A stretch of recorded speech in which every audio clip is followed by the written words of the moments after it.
Hey everybody, welcome to the Herd Fit Podcast with Dr. Sam Rhee and myself, Coach David Syvertsen. This podcast is aimed at helping anyone and everyone looking to enhance their healthy lifestyle through fitness, nutrition, and most importantly, mindset.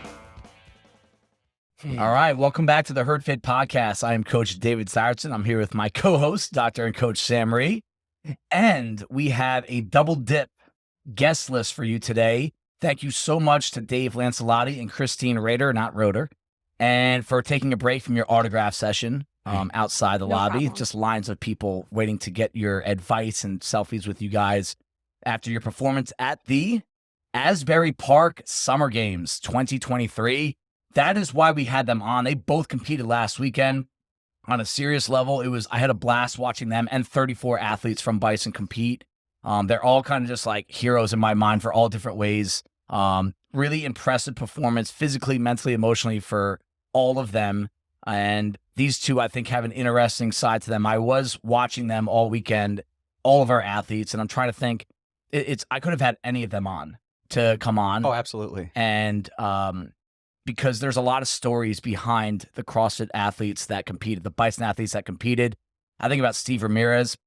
When he started here, he couldn't do a knee raise because of how bad his back was. He was in physical therapy for multiple years for a serious back injury. And now he's competing at a 2-day comp, doing deadlifts and toes to bar and all this stuff, skier, rowing. We have other athletes that podiumed. One of them is sitting at this table. We'll get to that in a second.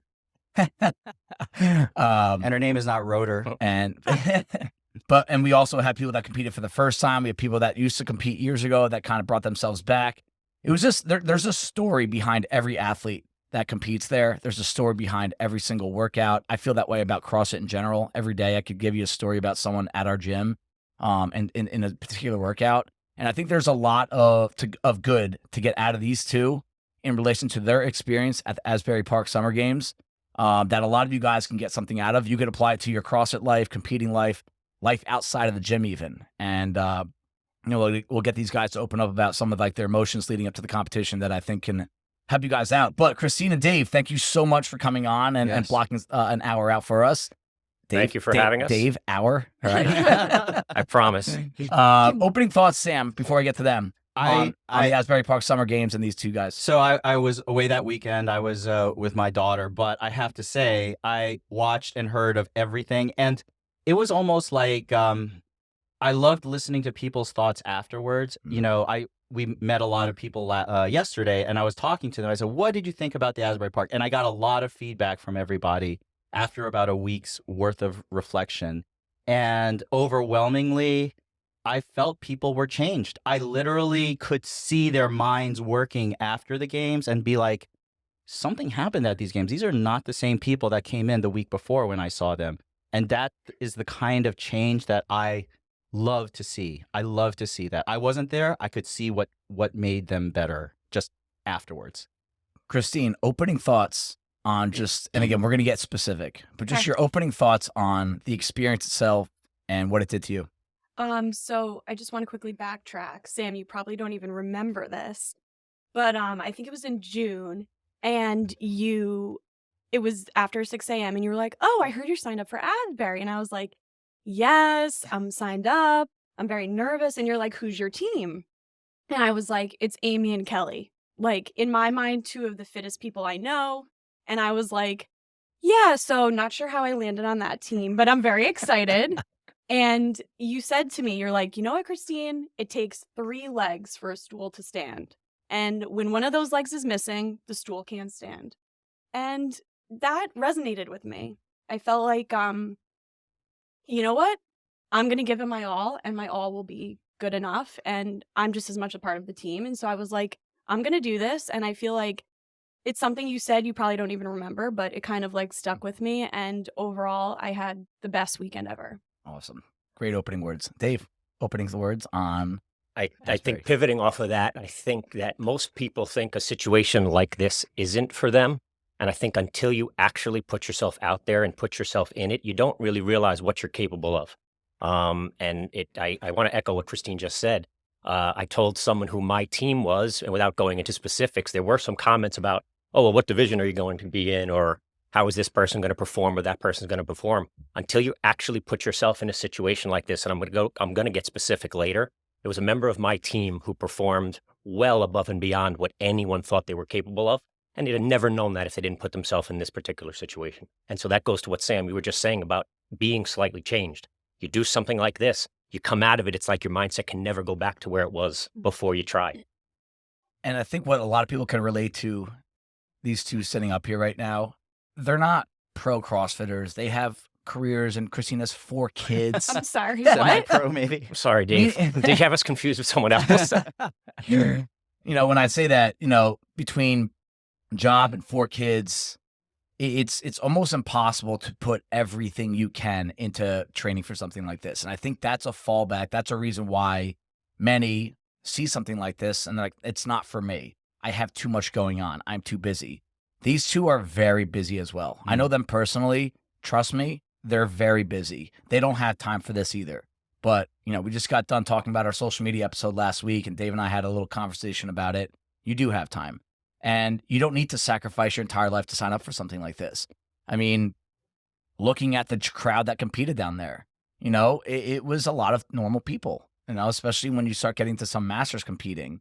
You know, you almost go into the assumption that no one's in the gym 4 hours a day. We don't have the ability, and you don't need to experience like that. So instead of creating excuses to not do something like this, I think that, you know, putting yourself out there is step one. And trust me that that's the easiest part. Is really just getting your name signed up, and then from there, now you know you'll find a way to get it done. Let's talk about Asbury itself before we get into their experience individually.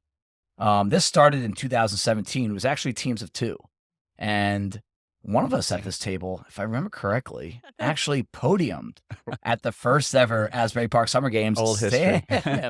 You know, I was going through some pictures, my database of pictures last night, looking for some old Asbury stuff, and a few of us competed. Dan Mazzina and Merrick actually won the scale division. Aaron and I competed together. I love that. Yeah. Because Dallas, I think I was with Dallas and he got hurt. So Aaron was the last second fill in. We had a blast together. You competed with Steve Rice. I know there's a few others. I couldn't find the right pictures. But Sam, what were your memories of that opening experience at Asbury Park Summer Games 2017? It definitely changed me. It was one of the bigger competitions I did when I was starting out, and I was like you guys, like I think Dave has, and it was funny. I was talking to someone yesterday who's pretty new at the gym, and they say your gym, what we really like is it pushes people to try to be competitive.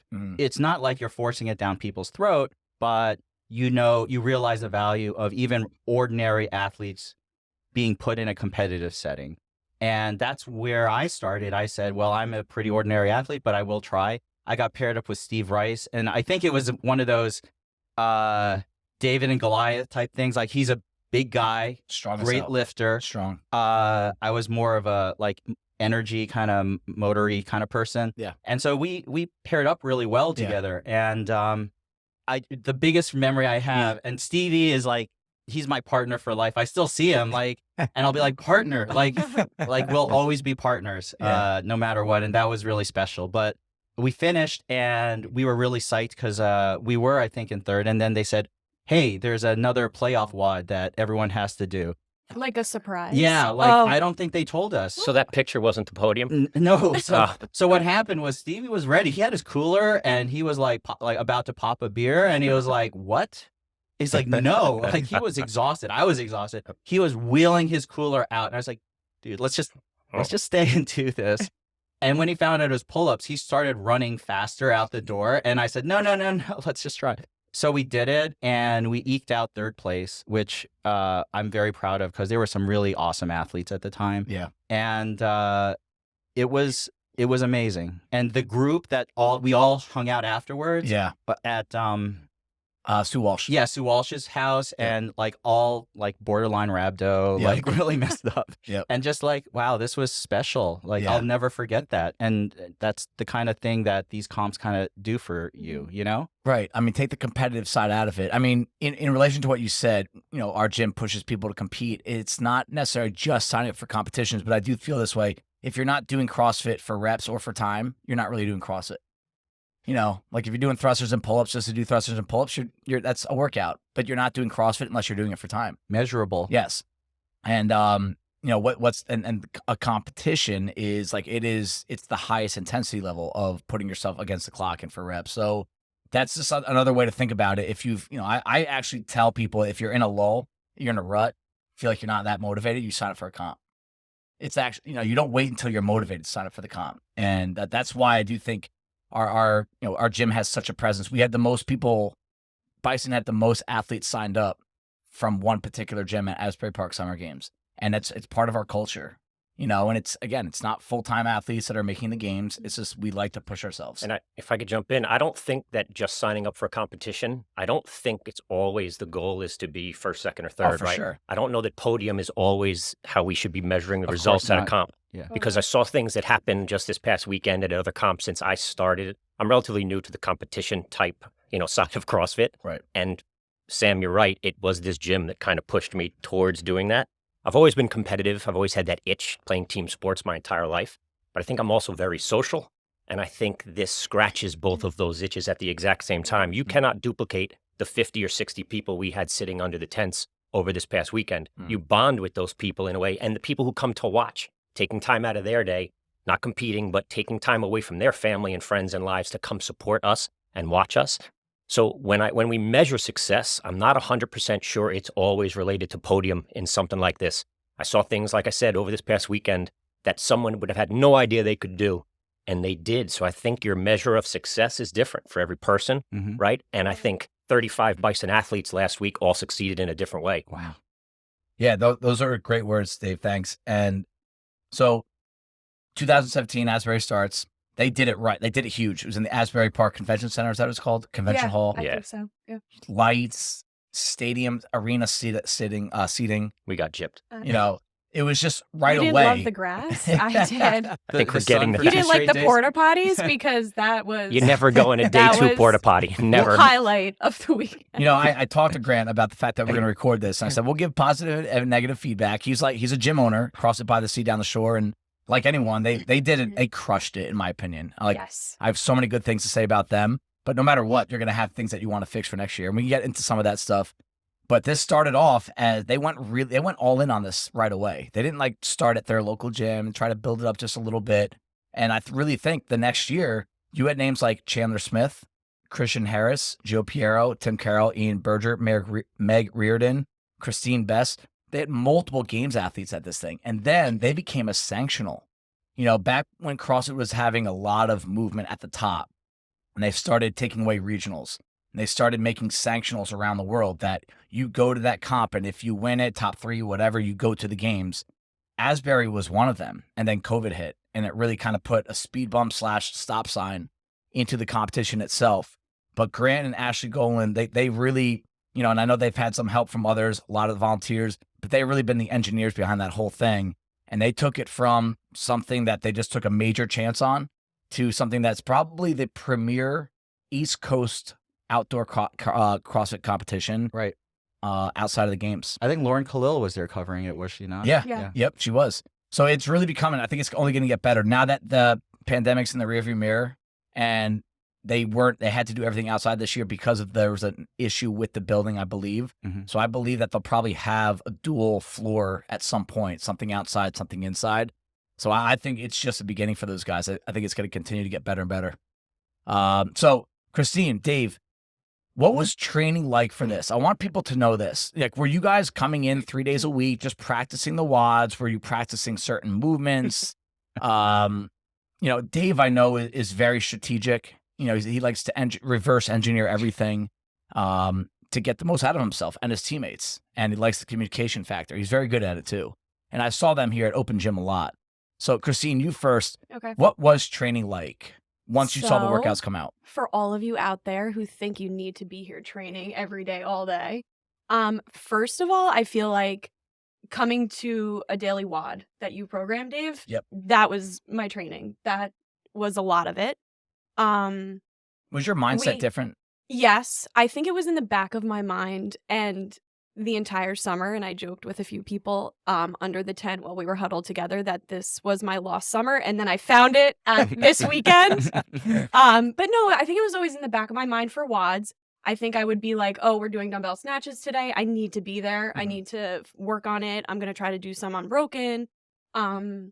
My team, I think our biggest thing was we wanted to write it down on paper, strategize exactly who was doing what rep and when, which interestingly, even in the corral, as we're about to walk out, we made some last minute changes, which I think helped us in the moment. But I think from a training perspective, it's coming here, doing the workouts. And I think just, the week before I was like, let me hydrate, let me eat well, and let me go into this and be excited and have a good attitude. Awesome. Dave, what was your training like? Oh, boy. You should probably ask my teammates. This will take an hour. No, this will be quick, I promise. So we probably started, I would say, 10 weeks before the actual games. I do like to reverse engineer stuff. I wish my body was as good a CrossFitter as my brain is. It's like that old Mike Tyson quote, right? Everybody's got a plan until they get punched in the mouth. And I think, like Christine is right. You have to be prepared, but I think you have to be versatile enough to make some last minute changes. I do have the freedom. I don't have kids, so I have the freedom to kind of be here whenever and the flexibility to be here whenever I can. But I can't say enough about Alan and Matt, who are my teammates. They actually put up with me, came here, dealt with all my notes, all of my PowerPoint presentations, et cetera, et cetera. I think for me, it just comes down to I don't want to go into battle unarmed, right? And that's really all we're trying to do. There's always some last minute changes and failures. Obviously, it doesn't always all go according to plan. But yes, I am a planner, and it was a solid 10 weeks, specific workouts, and then like some side work on the Echo bike specifically, just to get ready for that workout. Can I just also say one more thing? Absolutely. So not only are we prepared and we have the workouts, and then I get dropped off with Kelly and Amy. I walk through the entrance. I show my green wristband. I'm an athlete.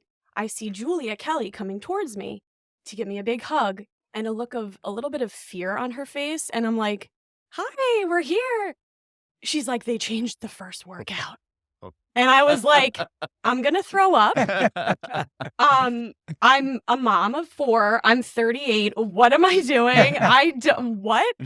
So I just think, and props to, the Asbury team and Grant for kind of being able to change the workout after the issues with the platforms breaking. We were outside. They did an amazing job, kind of pivoting last minute. It still worked out great. We had to kind of think through it, and almost the distraction of that for the first 2 hours when I got there, I think helped my nerves. And once that first workout's over, you're like, okay, I'm here. I'm excited. I'm in it. Now you're in it. The worst anxiety of competing is before workout 1. Yes. No question. But Dave was in that first heat. His team was in that first heat, so they lifted as prescribed. And just to give some color on that, they constructed platforms with plywood. There was an event with snatching in it, and people were dropping the barbell from overhead, and the weight went right through the wood. And this is heat 1 of, I don't even know how many heats there were, but let's say there was 20, 30, 40 heats, right? Across divisions. The platforms were never going to make it. It wouldn't be safe to lift on that. So they did. They called an audible. They changed the workout. And I'm actually, as a spectator, was happy they did it to watch people respond to it. Because I think a huge part of competing that you don't anticipate is that things are just not going to go according to plan. You're used to wadding in your zone at the gym. You get to go to the bathroom 2 minutes before your workout. You get the chalk, especially Christine, the pull-up bar you want, everything. Your friends are there.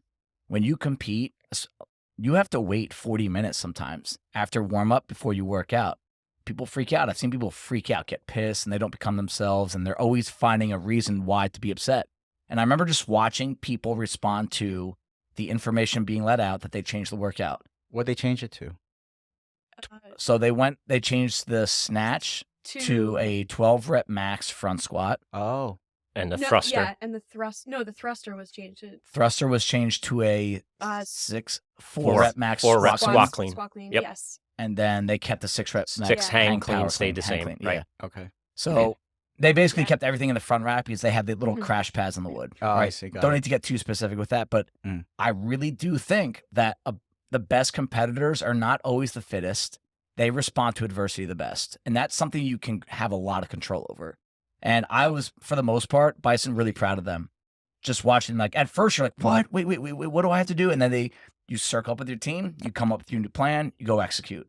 Where you have other people freaking out and getting pissed and saying bad things. And it's like, you can tell they're not good with adversity. And you will not do well in CrossFit sport if you're not good with adversity. And also, like, when you look at the rig and, jumping up and the height of the bars and all that stuff, it's like, that's just part of CrossFit. Figure it out. And every athlete has things that work in their favor and things that don't. And that's just how it is. Some people are just, their height might help on the row or their bar, but there's other things that and that's what's so cool about this. And I think helped me because I was like, okay, Christine, what are your strengths? And that's where you need to really shine for your team. That's awesome. And do the best you can do. Yeah. You have progressed a ton, Christine. I keep thinking about you when you first started, and you'd ask like 12 people, like, what are you doing? Like, oh my God, this like double unders, and like all this stuff. Yeah, double unders. Like, yeah.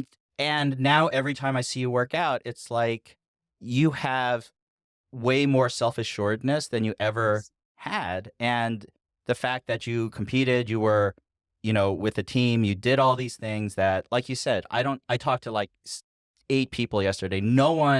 Everyone had a story of something that didn't go right for their team somewhere.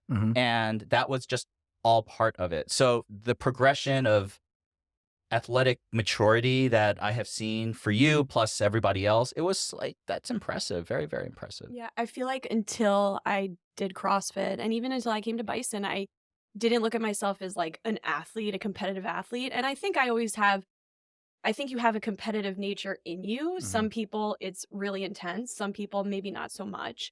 But I feel like for this and through CrossFit every day, I just feel like there's definitely a competitiveness in myself that I didn't know was there. And you get to Asbury and someone like me who's just like, this is for fun.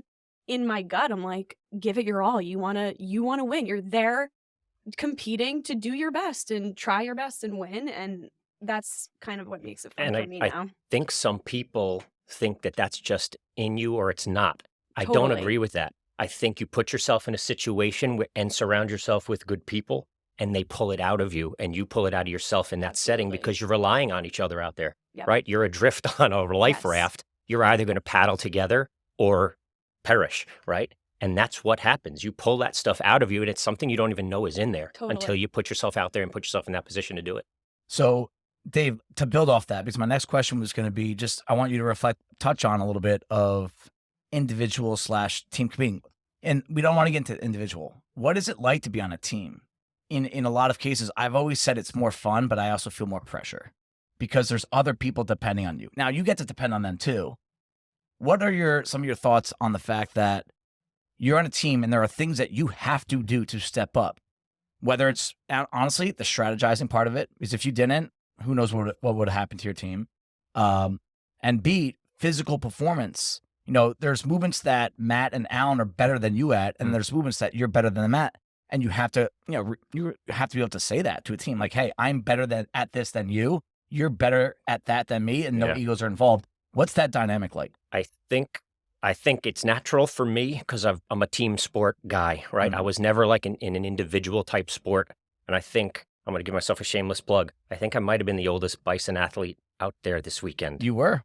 Okay. You were. Yep. I think my history on this planet and the fact that I have that team sport background, it lends itself to me being more comfortable in a team setting. I think I'm used to that dynamic. I know my strengths. I know my weaknesses. I don't know that everyone else does. I'm gonna single out Alan right now. Alan Grinberg, Alan G. He is not the best athlete in this gym, and he's certainly not the worst, right? I think we all kind of fit somewhere in the middle. Alan did things out there in a team setting that I don't even think he knew he was capable of. If we're going to hit on some of these workouts, but I'm going to give him this plug now because it's just something that has to be highlighted. And other people said this also that weekend. Alan went out there, normal workout here, he'll get through, maybe there's 60 wall balls in a workout. He'll get through them. He'll break them up, 10, then he'll do a set of 20, then he'll take a step away from the ball. He did 60 unbroken wall balls out there on that grass. That's amazing. That's and incredible. Other people noticed, and I think team setting, right? It's twofold. One is he's out there on an island alone at that moment, so there is some individuality to it. But in the back of his mind, he's not letting down Dave and Matt. And that's that team dynamic, right? Now, I've also been in situations where there was a handstand push-up workout in a team comp where I was the reason our team did not get through that workout. We probably would have finished second in our heat. We ended up finishing dead last because handstand push-ups are not a strength of mine. But as a team, you succeed together and you fail together. And if Alan didn't get 60 unbroken wall balls, that was our team's failure. And I think that team setting that I am used to prepares me for that specifically. And I think people who don't have that background don't realize what that can bring out of them. And I think that's what it is to me, right? Win, lose, or otherwise, he did 60 unbroken wall balls, turned around, stepped out, and did 20 unbroken dumbbell snatches, where it probably would have taken him 5 minutes in a normal Bison workout here. He did that in less than 3 minutes and came over, tagged me in, and we moved on. Wow. I saw that whole feel of like, hey, I need to do a really good job for the other person on a couple of occasions. Skip to workout 4, where you guys had to do some aggressive echo bike cows, which for those that haven't been on that thing, it's one of the worst things you can do. It's horrible. Yeah. It's really difficult, and you don't feel like you can function after. So you have to do X amount of cows, approximately a minute.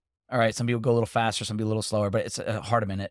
Then by yourself, you have to go to a barbell and do X amount of burpees over the bar, anywhere from, I think it was 12 to 15 reps. And then you have to do 9 axle bar deadlifts. Axle bar is a really thick bar that you can't put your fingers around, so it feels heavier. It's harder to hold on to. And the deadlift itself was heavy, especially after all that work. The stress part of that workout, other than the fact that it's hard, was that one of your teammates was holding on to a really heavy sandbag and wasn't allowed to put it down until you finished. So if you don't think that's pressure, then you just don't have a pulse. Right. Can you guys touch on, Christine, give me some of your experience in that workout? You know, you had a little bit of I wouldn't call it injury, but a little bit of an achy back leading up to Asbury, and that was one that could definitely aggravate it. So you have that on your mind. The fact that the workout's pain cave central, and the other fact that you have a teammate waiting for you, begging you to go faster so that they can put the sandbag down. What is that like? This workout, I feel like I ran such a spectrum of emotions. So going into it, I felt like I was exhausted. We were in the corral and I was with the masters, all the masters ladies, and we're just a bunch of women looking at each other like, we're done. We are done. This was the final workout, right? We all want to beat each other. Yeah, it was the final one. But like, we're done. We've given it our all. We were a bunch of women too. Done. We were done too. And I just remember thinking, I feel drained. And I was terrified. I actually enjoyed deadlifts. It's weird. It's a move I wasn't dreading. Yep. But the bike, getting to 1 calorie on this bike feels like you're just begging God to like survive. It is an eternity. You just want, and you want like, let me close my eyes. You're still not there. And I'm just thinking, I have to go and do this workout. I have no choice. And I was 3rd. So I'm not great on machines. Amy and Kelly are awesome at the machines. I think I came out of this being like, I really want to work on my endurance and capacity on the different machines, the bikes, the ski. But I was like, the worst too is you're standing there and you see your teammates going and you're standing there like, I want to run away, but I can't because my time is coming, and you're just watching and you're counting and you're like, I'm about to go. I ran to the bike. I jumped on. I was like, wow, this is going to be tough, but I'm going to do it.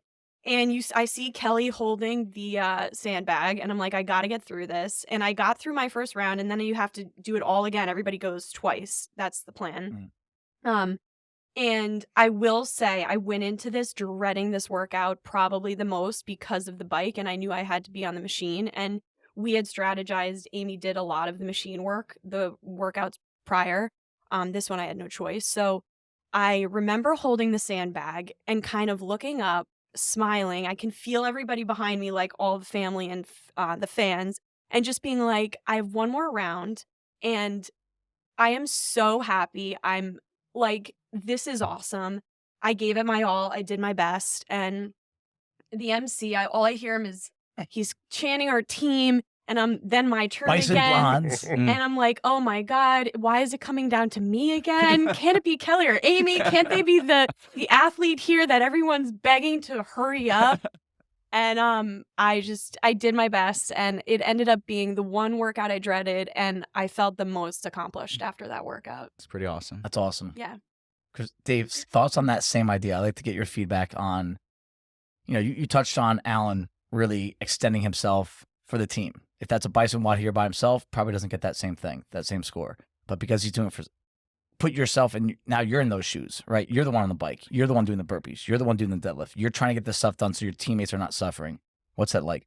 I think it's partially why we train or why I put up so much time into it. I felt ready to do that. And before the workout, Matt kept asking me, hey, how are you feeling? We're in the corral, we're in the warm-up area. How are you feeling?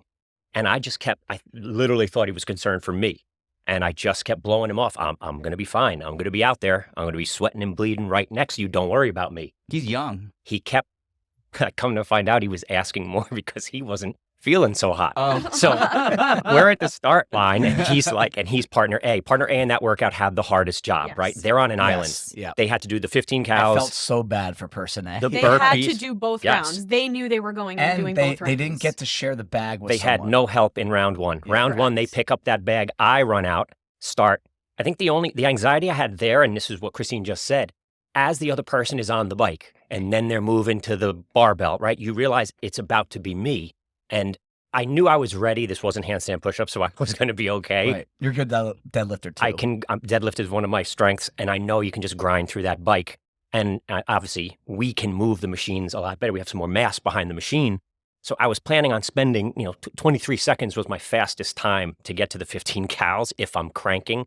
Obviously, you have to do burpees and deadlifts after that and then hold that goofy sandbag. But yeah, there is anxiety there. Not so much. I knew I wouldn't let my teammates down. I think I'm comfortable in that setting. But it's more just almost that pregame jitter type thing, butterflies in your stomach, watching him out there. Matt's going. He picks up the bag, and I'm like, I have to get through this as fast as possible for him. Like I said, I'm accountable to my teammates. And I know he's sucking wind. It's his fifth workout too. Mm-hmm. He's not as old as I am, but we're all masters athletes now. And for me, that's what it was. It's the anxiety of actually getting out there and going. Fifth workout, beat up. You've been out there for 2 days now, sore. Let's get through this now as a team. And that's kind of how I see that. And that helps me. That fuels me get through the workout knowing, okay, and now Alan's coming, right? As soon as he gets off that damn bike and barbell, he takes this sandbag from me. And that's why I like this team dynamic. I like the idea of you're out there a little bit on your own. There is some individual to it, but not full blast, alone, responsible for my own performance. I like that. Divvy stuff up, strengths, weaknesses, and hey, we're all out here together, winning or losing together. I love that. I want to shout out for Andrew Manahart because I talked to him yesterday, and it was his first comp. And I don't know if you've seen his progression over the past year, but he has transformed himself. Quick. Like yesterday, Susan saw him and was like, wow, he's really good looking. And I was like, yeah. I know. Hey, I can you can't see? believe he's Dez's father. I was like, yeah. And so and I have told him himself, I was like, he's changed as much as anyone else has Absolutely. doing CrossFit. And it was his first comp. And he told me yesterday it was a huge challenge. And I don't know how he and his partners divvied up that WOD, but he told me he had never picked up a sandbag before. He held that thing for 4 minutes straight. Right. And he said he couldn't believe he did that. He was very proud he did. He didn't expect to do so. And then it was really funny. His two partners had to hold the sandbag, but they couldn't. They were so wiped at the end. He was showing me video. They literally were holding it in between each other, like the two guys, like kind of like holding it together. Pretending they were passing And it. the judge was like, no, you For can't 30 do that. seconds, the pass Like, is still No, we're happening. passing it. Kinda We're passing it. Like it was like a group hold. And it was like, I don't know how they didn't get disqualified in that workout. But it was one of those things where you end up doing things you don't ever expect. And he was a perfect example of someone who came out of there changed, like way more self-confident, pushed himself in a situation, never expected to do so, loved it. Was so like there's some people you go through something like that and if it doesn't go the way you expect, you don't achieve what you want, you're disappointed or you get down on and he was energized. Like I Yeah. talked to you, Christine, afterwards, and you were like, "Oh, I feel a little let down now." Afterward, we've talked about that, Yeah. right? Yeah, that's gonna be yeah. how we're gonna get into Yeah. the post comp depression. But I the call it. energy that everyone described was exactly why ordinary people like you, me, non-games athletes do these things, is because it's tremendous. Yes. I think anybody who's debating, do I ever do this? Do I ever put myself in this position? You 100%, no doubt, will do something you didn't think you could do. You're going to have those jitters, but the minute you're out there, they're going to go away because you're going to be in it. And I just feel like it's worth trying. It's worth trying. And coming from someone who's not, I didn't grow up a competitive athlete, but then, you do this and then you go back to your life and you're like, I go to pick up, get my kids at school, but in the back of my mind, I'm like, I'm really proud of myself. I did something despite what's going on in my life that, made me happy. And if, CrossFit and working out makes you happy, try it, do it. I'll be there. I'll cheer you on. I think it's cliche and we all say it all the time, but it prepares you for the difficulties in regular life. There's a lot of things that you face in regular life that you don't realize you draw strength from these experiences, right? And Andrew and his team were going to be really let down if that's his first competition. If he goes to any other local comp, he's going to be really disappointed that it isn't so full blast like Asbury was. The elements being in the sun 2 straight days, the boxes being on grass, doing wall balls on grass, lifting on platforms that were pretty, in my opinion, pretty well put together, but not perfect, a little slanted. I actually saw an angle on one of them, and I actually saw one of our athletes, Karen, she actually fell backwards on a clean because She did. it was like a 1 2-inch decline, and nobody's fault there. When you sign up for stuff like this and you're going to be on grass, it's not going to be perfect. You're going to have to anticipate that and you have to respond to it. That's your job as an athlete. What were, that workout that you guys had, box jump overs, pull-ups, and rowing, don't have to talk about strategy of the workout. But when I watched the setup of that, I'm like, the boxes were on a significant angle, some of them. How do you channel that into, hey, I just had to push through here? Some people had to get lifted onto the pull-up bar. I saw a team where a girl went on all fours and the other girl stood on her back to get onto the pull-up bar. Then they had to do synchro stuff. How do you get through something like that? I feel like that what this weekend exemplified a lot of the grit, and like CrossFitters, we don't need anything fancy though, Throw us in a field of grass and with some porta potties and some, plywood, and we'll demonstrate elite fitness. Fitness takes over. And I think in the moment I was joking because it was bright and sunny. I was all summer, my biggest fear was the heat. I was like, I'm going to be the athlete that's taken out on a stretcher because it got too hot and I couldn't. And it's when I think about the weekend, I'm like, I don't remember the heat. I don't remember, I wore sunglasses the whole time. In any other WOD or anything I would do, that would be something annoying on my face. But you almost just like get into the moment, and the uneven box or the grass or the height of the pull-up bar, those things, you just push them out of your mind and you're just like, I've got to get every rep. And I just feel like that is CrossFit, like just the rawness of CrossFit, which is also pretty awesome. Yeah. I thought it was great because I'm always looking for an excuse for my poor performance. And I was like, the box was crooked, the sun was in my eyes. Definitely the plywood. The dog ate my homework. No, I think what it comes down to is we were all in the same boat, right? And as long as it's an unlevel playing field, it was perfect, right? The boxes are crooked, but get it done. It doesn't change anything. The judge isn't even talking to you. They just want you to get the work done. So there's nobody cares, right? Nobody cares. Get it done. There's no one to complain to. Yeah, I was going to say, no room for complaints here. If you want to complain, like there's pros and cons to everything. I know some people had to lift up for the pull-up bars, and Kelly and I had the luxury, we didn't have to, but there's other things that the seat of our bike for the last workout, Amy needed it higher, but we weren't going to change it. So that maybe didn't fare well for us. So there's give and take everywhere.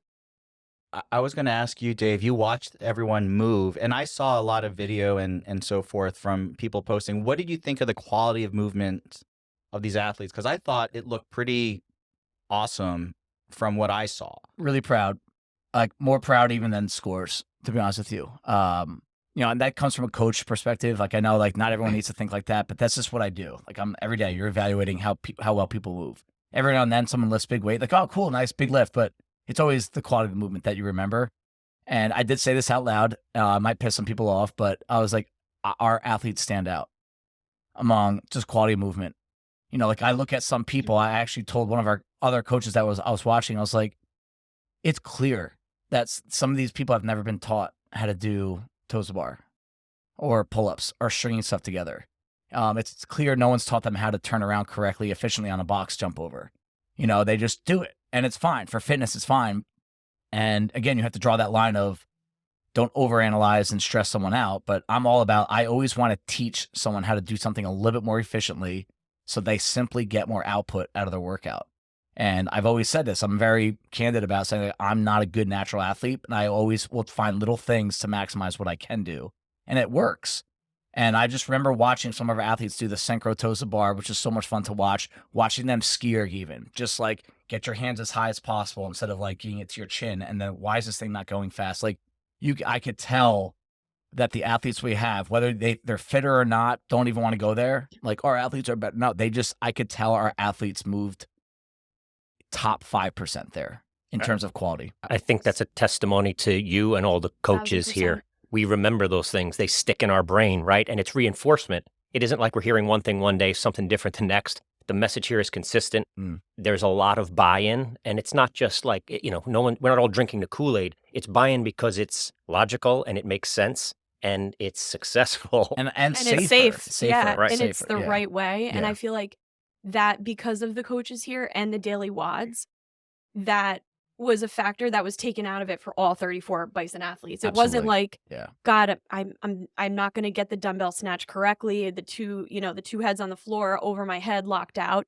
That was never a thought for any of the athletes. It was more, getting through the workouts. It wasn't the quality of our movements because you guys push that. That's in how every you do it. class. Yeah, That's because just how you do the it. right way to do it. And we're going to get, if we're no repped, it's for, we were just tired or, who knows what. But Yep. I mean, we all just did our own training sessions. All right. I just did a Legends qualifier and I got nowhere 3 times. It happens. Not a coincidence that my wife was my judge. But right after the last workout, she goes, that last one didn't count. But it is like, I know I've always struggled with like, how strict should we be? I don't want to be not strict, but I don't want to be strict to the point where people will get turned off by coming. But this is why I think we always talk standards here. You, Sam, as a coach, like you do a really good job of it. Like, yes, adults, you guys make your call on if, you're going to listen to us when we tell you to squat all the way down when you get tired. You're an adult, you do you, it's your body, blah, blah, blah. But we are never going to stop the way we do it. And I think leaders of the gym, these two up here, because they move a certain way, it's now, it's the cool thing to do. Like, that's what you want to do too. To reverse peer pressure. I really do think people feed off of people like Dave and Christine. We have several others. A lot of people competed at Asbury that, not good athletes, bad athletes, best athletes, worst athletes. They're the ones that move well, and that's the one you want to emulate. I mean, there's some video footage I would show anybody to demo stuff, like the axle bar deadlifts, like Kayla Simpson. I was just like, this is the way you need to move an axle bar. Right. Karen on the box jumps. I was like, if you that want to move fast, I would love her to teach me that. I need to know how.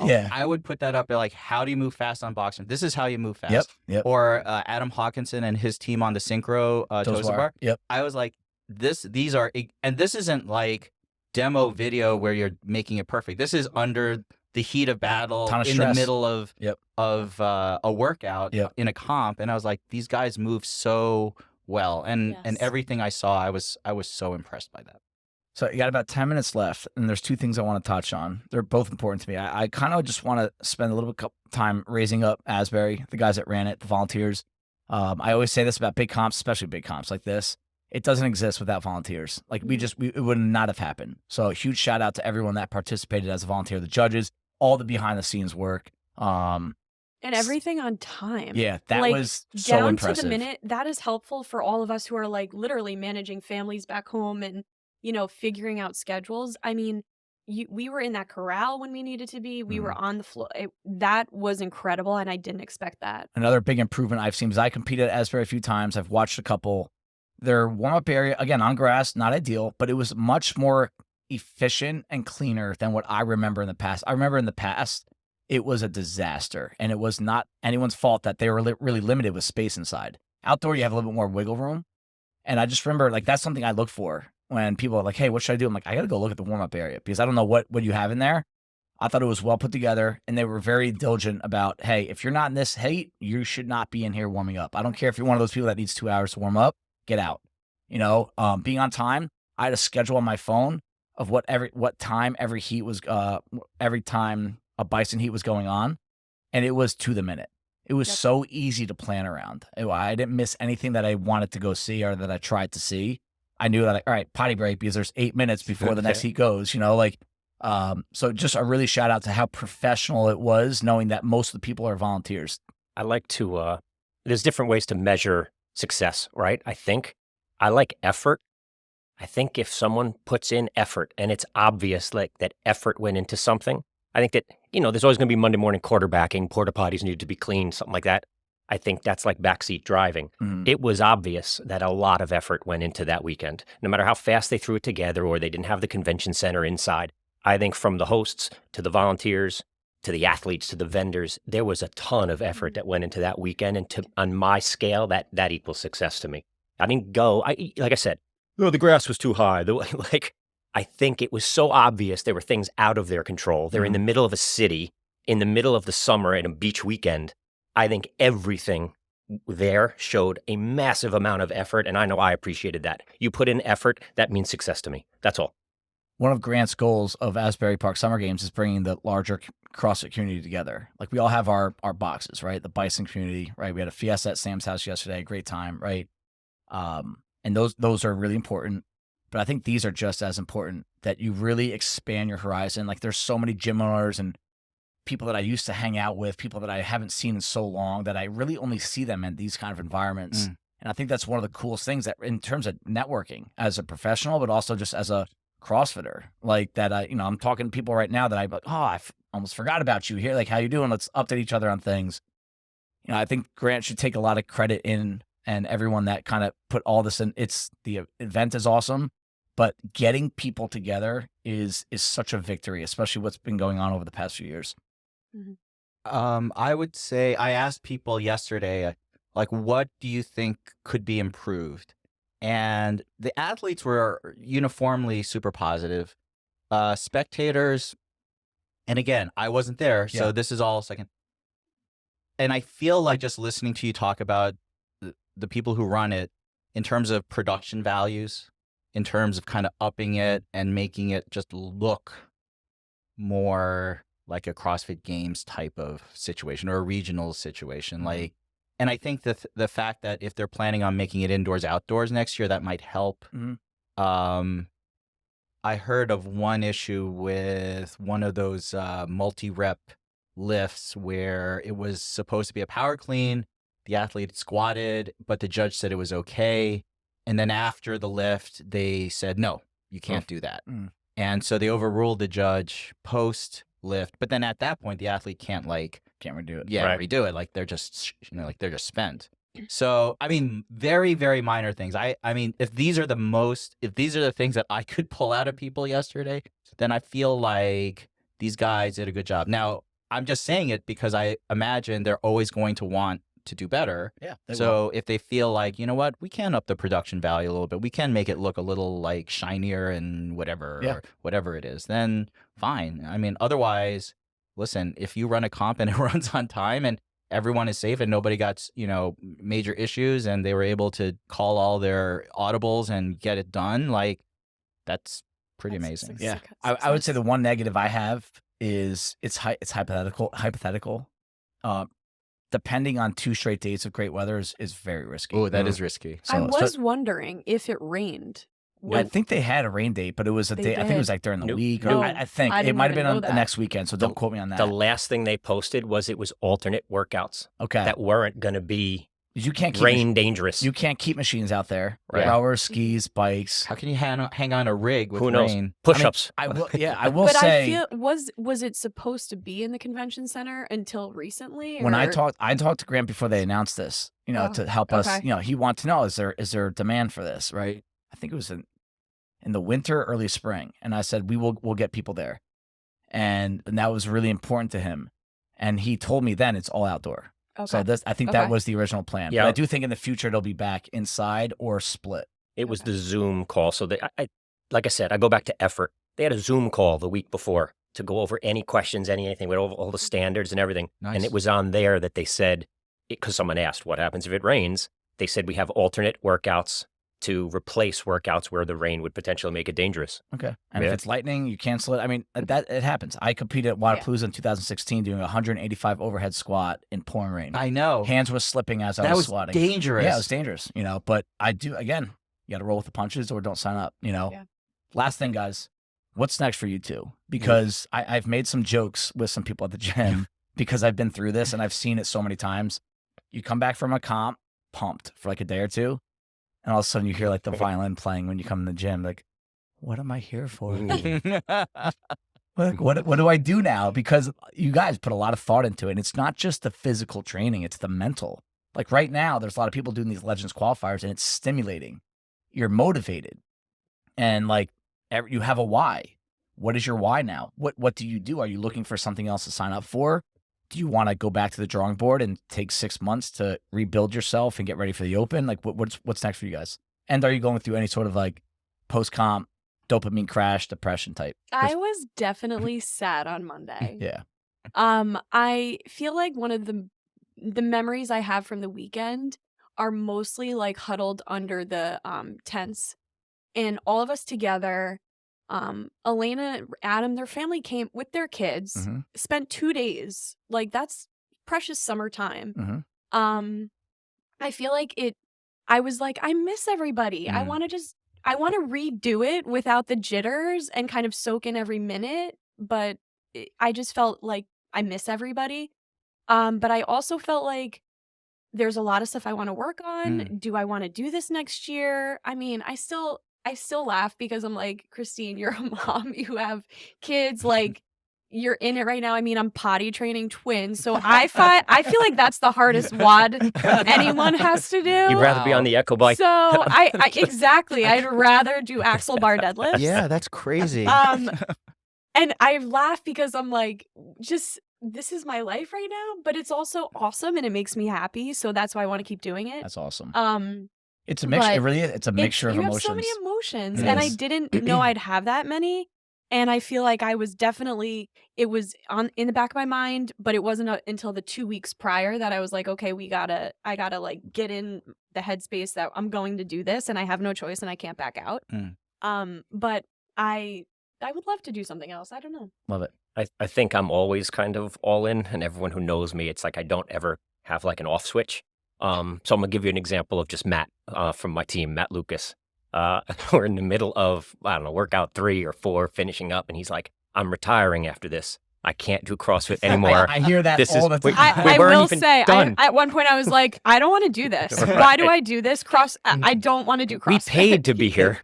You're So- like, what? Right. So we're walking off the field between workout 3 and 4. He's retiring. He's sitting down. He kicks his shoes off. This is the worst day of his life. He texted me yesterday, sent me the Wadapalooza online qualifiers.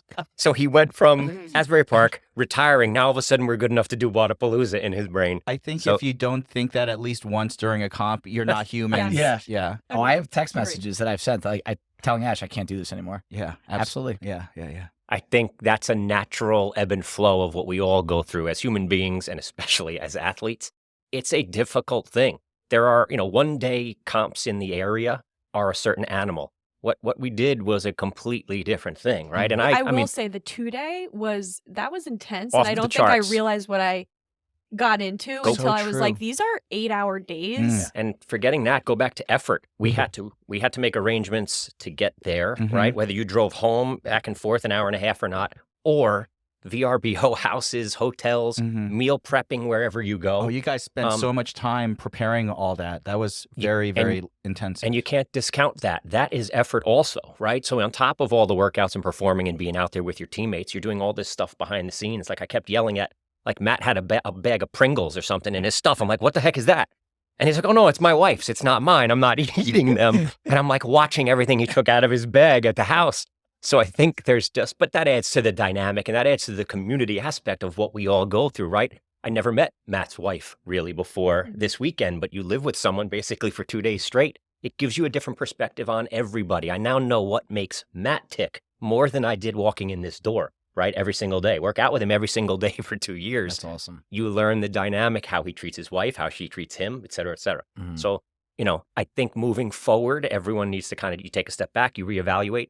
And we're all mental cases, so we jump right back in like a week later. I know what is in the water here. Like, this is insane. I mean, it's you Sam. had 34 people go to, like, That was that's impressive. I will say this. incredible. I bet we have more next year. And And they I think this should. is going to help a lot of people that are on the fence. Let's go, Let's because do it was so, the downtime was so fun. Oh, now I know why Dave had Hawk us on. was playing 2000 early. If Dave and Christine can do it, anyone can. Exactly. But Hawk was playing like early 2000s playlist. We had other gyms being like, that playlist like was awesome.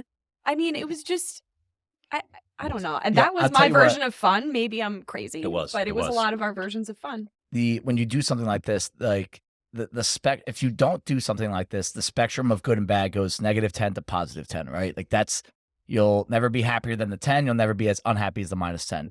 You sign up for a comp like this, you train for it, you think about it, you put yourself in the environment. The spectrum goes to 100, -100, meaning like the stress is a lot worse, but the highs that you get from it, you can't replicate.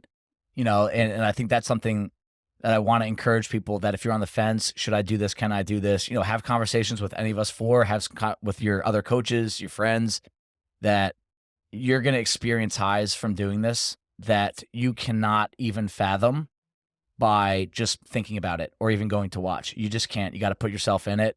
And the benefits that come from doing stuff like this go far beyond you getting in better shape and getting better at pull-ups. There's relationships that are going to be built.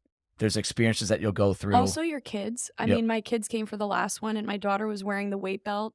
And I was just like, how awesome. She's 8, and she's like, I want to do this. I can do this. My son was like, I want to do the pull-up challenge to win the free water bottle. Yeah. And I'm like, if I'm going to instill stuff in my kids, let it be around fitness and being healthy. And good people. And good people, and let them see, like, this is just awesome. And I feel like that them being exposed to it is something I wasn't exposed to. And I think that's awesome. Yeah. The thing I also like is both you and Kyle competed, right? Yes. And so... Hi, Kai. You did amazing. Which, So, by the way, like- he said when he was in the corral, he was like, what an awesome group of masters athletes. He's like, all of us were like, what are we doing here? We should get some beers after this. Like, they were all like befriended each other. He was like, we all gave it, like, we put it out there on the floor, but when they were not, they were like just a bunch of, dads and, Fitness husbands and, just doing Speaking their of thing. which, he's currently sorry. in our gym Yeah, right now with 11 kids. He's got, okay. He's like, it's time to go golfing. But you're done, Christine. If you guys want me back next week, I'm happy. I mean, I'm sure Dave is happy to come back. Closing thoughts, Dave. I was impressed, I think, with overall, I was impressed with the weekend, right? Forgetting our performances, who podiumed, who didn't.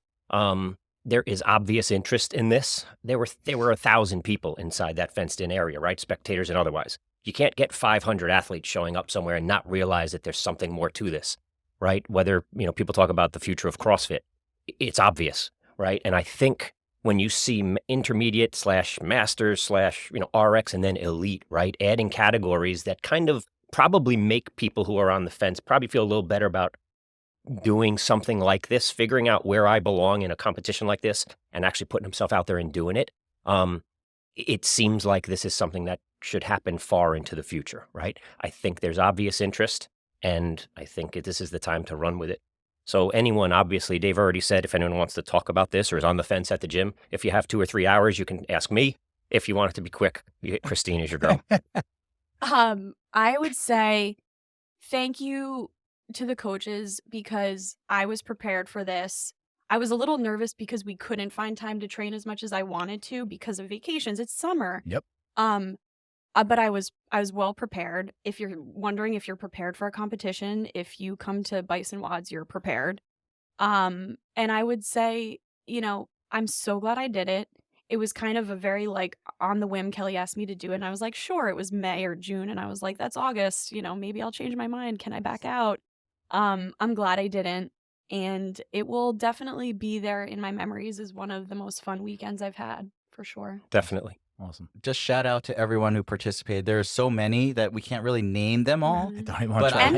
And the fans like Ella Yeah. and Sean who were there, All the fans. Elena, Adam, like all of you guys, Yeah. everybody that came that Frank Bertola came to see us. This is your summer. Those are the valuable hours and weekends, and that is why we all did great because we wanted to do great for them. I mean, there's no place I would rather have been that weekend than watching you guys, supporting you guys, and I think it just goes to show, it's more than a gym. Mhm. All right, thank you guys, and Asbury Park Summer Games, we will be back.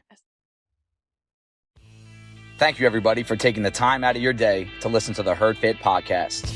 Be on the lookout for next week's episode.